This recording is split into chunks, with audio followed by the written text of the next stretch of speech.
Is your brand new Galaxy S26 Ultra stuck on a black screen and not turning on?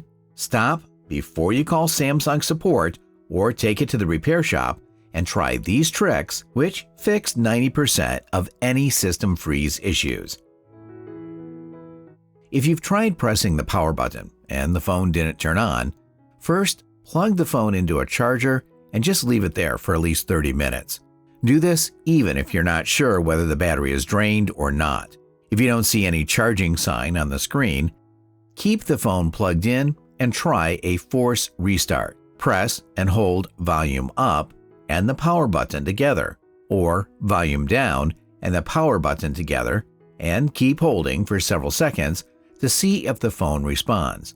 If nothing happens, and you have a wireless charger, place the phone on it. Watch for any haptic vibration or charging sign after a short while. If the issue is only related to charging, the phone should eventually show the charging sign and will power on by button press.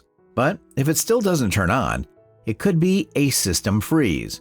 In that case, connect the phone to a computer using a working cable. It can be Mac or Windows. The process is the same.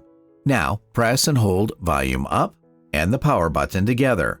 When the Samsung logo appears, release the power button, but keep holding the volume up button. This will take you into recovery mode. Inside recovery mode, you'll see Reboot System Now, selected by default. If it's not selected, use the volume up or down keys to navigate to it. Then press the power button to confirm. If there's no hardware damage, the phone should reboot and turn on normally without any issues. Thanks for being here till the end.